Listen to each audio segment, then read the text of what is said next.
75 plus entrepreneurs. Student exchange program, internship abroad. KL, deemed to be university. రైతుల క్షేమం కోరే party, రైతును రాజు అని తేల్చి చెప్పిన పార్టీ మన కాంగ్రెస్ పార్టీ. గత వారం రోజుల క్రితం నుండి మన దుబ్బాక నియోజకవర్గ కాంగ్రెస్ పార్టీ ఇన్ఛార్జ్ చెరుకు శ్రీనన్న గారు మన ఇరిగేషన్ శాఖ మంత్రి దగ్గరికి, అలాగే జిల్లా మంత్రి దగ్గరికి తిరిగి మా ప్రాంతంలో ఉన్నటువంటి రైతులు ఒక 10,000 ఎకరాలకు సంబంధించి ఎండిపోతూ ఉన్నాయి, మాకు నీళ్లు కావాలి, మల్లండ సాగర్ నుంచి గూడవెల్లి వాగుకు నీరు ఇవ్వాలని చెప్పేసి గత వారం రోజులుగా ఇరిగేషన్ ఆఫీస్ చుట్టూ అలాగే మంత్రి గారి దృష్టికి తీసుకువెళ్ళి నీళ్లను విడుదల చేయించిండు. ఈయన ప్రజలకు ఏదో గొప్పగా చెప్పుకోలే, ఈ ప్రాంత రైతులు అభివృద్ధి చెందాలి, నష్టపోవద్దనే ఉద్దేశంతో చెప్తే నిన్నటి రోజు ఇరిగేషన్ శాఖ వాళ్ళు మల్లండ సాగర్ నుంచి గూడవెల్లికి నీటి విడుదల చేసిర్రు. అదే సమయానికి ఇరిగేషన్ అధికారులు కొంతమంది దొంగ అధికారులతో సమాచారం తెప్పించుకొని మాజీ మంత్రి గారు మేము అడ్డుకుంటాం, గోడలు బద్దలు కొడతాం, గేట్లు ఇప్పేస్తాం, చింపేస్తాం, చీరేస్తాం అని చెప్పి బెదిరించి మేము అక్కడికి పోయి ఇప్పుకుంటామని చెప్పేసి, వాటర్ ఇప్పుతామని చెప్పేసి బెదిరింపు వ్యాఖ్యలు చేసిండు.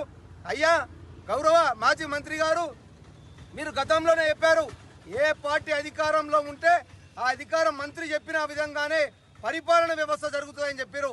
ఈరోజు మా నియోజకవర్గ ఇన్ఛార్జ్ మా మంత్రి గారి దగ్గర పోయి నీటి విడుదల చేసిననే సోయి జ్ఞానం మీకు లేదా అని చెప్పేసి తెలియజేస్తా ఉన్నా. మీరు అడ్డుకుంటానంత మాత్రాన, గేట్లు బద్దలు కొడుతున్నంత మాత్రాన ప్రజలు నమ్మే పరిస్థితిలో మిమ్మల్ని లేరు. మీ పరిస్థితి కుక్క పరిస్థితే. రేపు జరిగే ఎలక్షన్లో కూడా భారీ మెజారిటీతోని మా ఎంపీ అభ్యర్థిని గెలిపిస్తారని చెప్పేసి తెలియజేస్తా ఉన్నాం.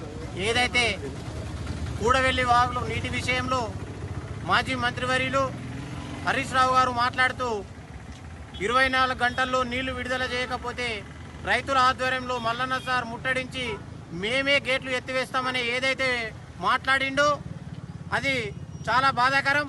ఎందుకంటే గత 5 రోజులుగా మా దుబ్బాక నియోజకవర్గ ఇన్ఛార్జ్ చెరుకు శ్రీనన్న గారు రైతుల సంక్షేమమే ధ్యేయంగా, రైతుల పక్షపాతిగా, రైతు కుటుంబం వచ్చినటువంటి నేతగా ఆయన మంత్రివర్యులను కలిసి రైతుల సమస్యలను విన్నవించిన వెంటనే వారు సోమవారం నీటి విడుదలకు అంగీకరించారు. దాని అధికారుల ద్వారా తెలుసుకున్నటువంటి మాజీ మంత్రివర్యులు ఏదో రైతుల వాళ్ళ మెప్పు కోసం మేమే చేసినాం, మేమే ఇడిపిస్తున్నామనే సంకేతాలు ఇవ్వడం ఇది దుర్మార్గమైన చర్య. ఎప్పుడైతే కాంగ్రెస్ పార్టీ, కాంగ్రెస్ ప్రభుత్వం ఎప్పుడు పేద ప్రజల పక్షాన, రైతుల పక్షపాతిగా ఉంటుందని ఈ సందర్భంగా తెలియజేస్తా ఉన్నాం. మరిన్ని వీడియోస్ కోసం ఛానల్ ని సబ్స్క్రైబ్ చేయండి, లేటెస్ట్ అప్డేట్స్ కోసం వాట్సాప్ ఛానల్ ని ఫాలో చేయండి అండ్ లింక్ డిస్క్రిప్షన్ లో ఉంది.